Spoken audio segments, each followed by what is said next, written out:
Hi viewers, with beauty और health में आपका स्वागत है। आज जिस टॉपिक को हम कवर करने जा रहे हैं, how to lower stress and improve memory by meditation. हम अपने स्ट्रेस को कैसे कम कर सकते हैं और हम अपनी मेमोरी को कैसे बढ़ा सकते हैं मेडिटेशन के साथ। मेडिटेशन जो है, meditation is a habitual process of training your mind to focus और रीडायरेक्ट योर थॉट्स करने के लिए, ताकि हम अपने माइंड को काम कर सकें, कूल कर सकें और हमारी इमोशनल वेलबींग के लिए और हमारी ओवरऑल हेल्थ के लिए जो है वो मेडिटेशन जो है वो बढ़िया रह सके। मेडिटेशन, जो कोई भी मेडिटेशन की जाती है वो किसी पर्टिकुलर जो है वो पर्पस के लिए की जाती है। Every meditation is for a particular purpose. Meditation जो है हमें दिनचर्या में जो है हमें काम करने के लिए और कई प्रकार की जो साइकेट्रिक कंडीशंस हैं, जो मेंटल कंडीशंस हैं, जिसमें कि कई प्रकार के सिम्टम्स को लो डाउन करने के लिए जो है वो मेडिटेशन हमारी जो है वो हेल्प करती है। आज इस मेडिटेशन को हम कवर करने जा रहे हैं वो है कीर्तन क्रिया, जो कि क्रिया जो है यंगस्टर से लेकर के ओल्ड भी पर्सन के लिए जो है वो बहुत ही बेनिफिशियल है। इन दी सेंस कि इस क्रिया में जो है वो हम ना सिर्फ अपने स्ट्रेस को कम करेंगे बल्कि कई प्रकार की डीजनरेटिव डिजीजेस से हम बच सकते हैं और इसकी हेल्प से जो है वो हम अपनी मेमोरी को भी जो है वो इम्प्रूव कर सकते हैं। जो कीर्तन क्रिया है, ये दो संस्कृत के लफ्जों से मिलकर बना हुआ कीर्तन प्लस क्रिया। कीर्तन का शब्द होता है सॉन्ग और क्रिया का का मतलब होता है प्रीसेट और प्रीसेट मूवमेंट्स या प्री डिफाइंड मूवमेंट्स जो है। इसमें जो है वो बॉडी की कुछ मूवमेंट से जो है हम इस क्रिया को करते हैं। कीर्तन क्रिया जो है, ये कीर्तन क्रिया मेडिटेशन ये है जो है वो कुंडलिनी जो है वो योगा मेडिटेशन क्रिया का ही एक हिस्सा है। इसमें जो है हमने जो है वो हैंड मूवमेंट से जो है वो जो क्रिया ये जो क्रिया की जाती है, जो कि हमारी जो अपलिफ्टमेंट और हमारे लिए बहुत ही बेनिफिशियल है। इसमें हम अपने दोनों हेमिस्फीयर्स को बैलेंस करते हैं और इसमें क्या है कि हमें जो है ये ब्रेन के जो ब्लॉकेजेस हैं, जैसे गिल्ट हो गया, हमारा फियर हो गया या हमारी इनसिक्योरिटीज है, उनको जो है वो ब्रेन में क्लियर करने के लिए ये जो है हमारी जो है वो हेल्पफुल करती है। ये जो है वो इसमें जो है वो चार्ट है, इसमें मंत्रास है, पोस्चर है और इसमें जो है वो हमारा जो है वो फोकस भी है, वो चीजें इन्वॉल्व है। अपने आप को अपलिफ्ट करने के लिए जो है वो इसमें जो है वो जिसका यूज किया गया है वो है सतनाम। और सतनाम जिसका मतलब होता है सत्य प्लस नाम, यानी कि ट्रू नेम। और in the other same true name जो है वो हमने जो है वो इसमें लिया गया है। जिस प्रकार के एक जग जो है वो उसमें अगर हम पानी लेते हैं और उसमें थोड़ी सी जो है वो डस्ट मिक्स कर देते हैं और फिर शेक करते हैं तो सारा जो जग है वो एक डस्टी बन जाता है। और ग्रेजुअली जब वो उसमें जो डस्ट जो है वो उसी तरह है जैसे जो हमारे जो है वो जंबलिंग थॉट्स हैं जो कि इधर उधर घूम रहे हैं, जिसे हमने शांत करना है। और जब हम शेकिंग बंद कर देते हैं तो वो इसी तरह सेटल डाउन कर देते हैं जैसे कि कीर्तन क्रिया में करते हैं। कीर्तन क्रिया जो है हम अब सीखते हैं कि इसको करने का जो है वो तरीका क्या है। सबसे पहले जो है वो हमने इस तरह ज्ञान मुद्रा में बैठना है, बिल्कुल इसी तरह बैठना और अपने जो दोनों हैंड्स हैं उसको अपनी नीज पर रख लेना है। और इसमें जो है वो जिन वर्ड्स का जो इस्तेमाल किया जाता है वो है स, त, न, म। इसमें जो है वो इन वर्ड्स को जो है वो हमने जो अपने दोनों हाथों की जो फिंगर्स है उसके जो ऊपर जो है वो हमने चांट करना है। और ये जो हमने जो चांटिंग करनी है वो 3 प्रकार से करनी है। पहले लाउडली, उसके बाद हमने करनी है इन दी विस्पर, फिर हमने साइलेंटली करनी है और फिर इसी प्रोसेस को हमने रिपीट करते हुए साइलेंट, विस्पर और लाउड तरीके से करना है। मैं कुछ थोड़ा सा करके बताता हूँ, जैसे स, त, न, म, स, त, न, म, स, त, न, म। ये हम जैसे लाउडली हम इसको बोल रहे हैं तो हर बार बोलते समय हमने ये फील करना है कि ये जो वर्ड्स हैं वो हमारे क्राउन ऑफ द हेड से आते हुए हमारे फोरहेड में से निकल रहे हैं। इस तरह की फीलिंग लेते हुए हमने ये जो है हमने इन मंत्रों को जो है वो इसको जो है वो चांट करना है। और इसको चांट करने के बाद पहले तो हमने लाउडली चांट करना और फिर हमने विस्पर वॉइस में चांट करना है।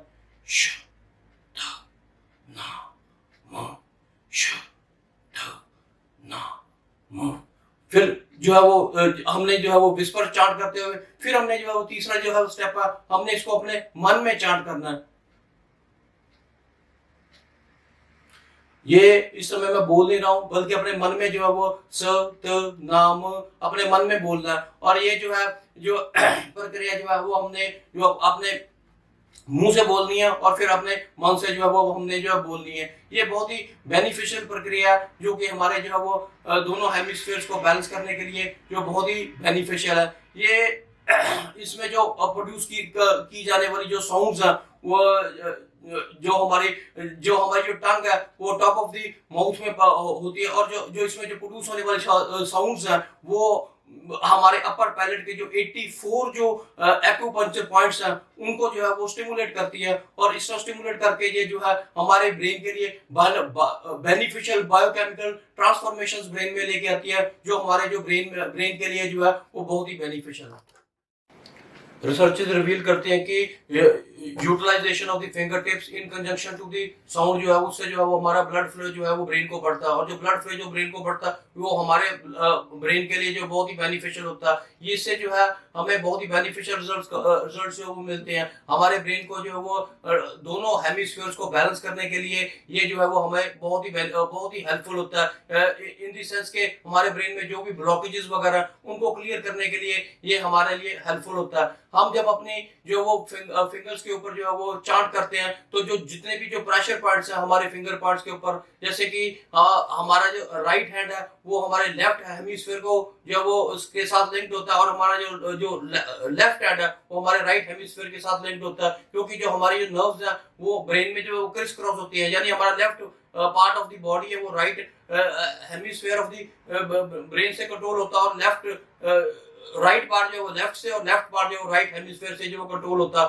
और ये जो प्रेशर पार्ट्स है जो फिंगर्स के ऊपर जो है वो हमारे जो है वो 5 पार्ट्स ऑफ द ब्रेन को जो है वो स्टिमुलेट करते हैं, और इस तरह ये जो है ब्रेन को स्टिमुलेट करता है। इसकी जो ड्यूरेशन जो है वो 2 मिनट जो है वो हमने लाउडली बोलना, 2 मिनट हमने विस्परिंग बोलना, और फिर 2 मिनट जो है वो साइलेंटली, फिर 2 मिनट साइलेंटली क्योंकि हमने वैसे ही बैक जाना है, और फिर 2 मिनट विस्परिंग, और फिर 2 मिनट जो है वो हमने लाउडली। इस तरह हमने 12 मिनट जो है वो इस प्रक्रिया को जो है वो करना। इसको करने से जो है वो ये देखा गया है कि ड्रामेटिक जो है वो ब्लड फ्लो जो है वो ब्रेन में जो है वो इंक्रीज होता है, और इसके इंक्रीज होने से जो है वो खास करके जो है ब्रेन का पार्ट जो सिंगुलर गायरस जो है वो जो स्टिमुलेट होता है, और ये वो पार्ट है जो इमोशंस और मेमोरी के साथ लिंक्ड होता है। और ये देखने में पाया गया कि दिस इज द पार्ट जो कि डिमेंशिया में या जब भी हमारी ब्रेन में जो मेमोरी लॉस होता है, this is the first part to suffer and goes down. इसमें ब्लड फ्लो होने से, ब्लड फ्लो बढ़ने से जो है वो हमारा जो है वो बड़ी इंप्रूवमेंट आती है, और हमारी जो है वो मेमोरी जो है वो बढ़ती है। डिमेंशिया के पेशेंट्स के लिए, या जो हमारे स्टूडेंट्स हैं जो पढ़ाई करना चाहते हैं, पढ़ना चाहते हैं और अपनी मेमोरी को जो वो इनहांस करना चाहते हैं, तो वो भी जो है वो इस क्रिया से जो वो बेनिफिट उठा सकते हैं, क्योंकि ये जो है वो ब्लड फ्लो को वहां जो बढ़ा देता है। ना सिर्फ ब्लड फ्लो बढ़ता है बल्कि ये सेलुलर लेवल पर भी जो है वो हमारे लिए बहुत ही बेनिफिशियल है, इन दी सेंस के हमारी बॉडी सेल्स की बनी होती है, और हमारे सेल के सेंटर में जो होता है न्यूक्लियस होता है, और न्यूक्लियस के अंदर जो है वो हमारे जो है वो क्रोमोसोम्स पाए जाते हैं, और क्रोमोसोम्स में हमारा डीएनए जेनेटिकल मटेरियल जो होता है, जब सेल जो है वो रेप्लिकेट करता है तो क्रोमोसोम्स भी रेप्लिकेट करते हैं, और इनके जो एजेस होते हैं they are protected by telomeres. Telomeres बिल्कुल वैसे ही हैं जैसे हमारे शू लेसेस, और जिसकी जो कैप्स है जैसे वो हमारे लेसेस को प्रोटेक्ट करते हैं, उसी तरह टेलोमियर जो है वो क्रोमोसोम्स को प्रोटेक्ट करते हैं। और जब सेल रेप्लिकेशन होती है तो वो छोटे होते जाते हैं। ये एज की वजह से भी छोटे होते हैं, या स्ट्रेस हार्मोन्स या इन्फ्लेमेटेशन की वजह से भी ये छोटे होते हैं, और जब ये छोटे होते हैं तो they are no way in a position to protect the chromosomes. Alzheimer disease है, डिमेंशिया डिजीज का एज रिलेटेड डिजीज है, उसका हो जाना भी टेलोमेरेज का छोटा हो जाना ये उसका एक बड़ा कारण बनता है। लेकिन लकीली क्या है कि हमारे अंदर एक टेलोमेरेज नाम का एंजाइम होता है जो दोबारा फिर से टेलोमेर साइज को जो रिस्टोर करता है। और कीर्तन क्रिया में ये पाया गया कि जो लोग 12 मिनट की कीर्तन क्रिया जो है वो 8 हफ्तों तक, 8 वीक्स तक जो करते हैं, तो उसमें जो टेलोमेरेज का जो प्रोडक्शन है वो 43% जो बढ़ गई। इससे जो है वो सेलुलर लेवल पर जो है वो हमें जो है वो बेनिफिट मिलता है। तो इस तरह हमने जो है वो देखा गया कि ये जो हमारी डीएनए को भी चेंज करने में और हमें सेलुलर लेवल पर बेनिफिट पहुंचाने में भी बहुत बेनिफिशियल है। इस तरह जो है वो हमारे मेंटल हेल्थ के लिए, हमारे स्ट्रेस को कम करने के लिए, हमें हमारी मेमोरी को इम्प्रूव करने के लिए, और कई प्रकार की जो डिजेनरेटिव डिजीजेस से बचने के लिए, और सेलुलर लेवल पर जो है वो हमारी डीएनए तक को चेंज करने की जो है वो बेनिफिट जो है वो हमें जो कीर्तन क्रिया से जो हम मिलते हैं। तो इसको हम अपन आके वो अपनी लाइफ में जो वो बेनिफिट उठा सकते हैं। एट लास्ट मैं ये कहना चाहूंगा, I am not a doctor nor we are here to treat और क्योर। मैंने जो ऊपर जो इन्फॉर्मेशनल वीडियो जो है उसमें जो है कीर्तन क्रिया के बेनिफिट्स बताए। अगर आपको अच्छे लगे तो kindly subscribe my channel and support me in future. Thank you.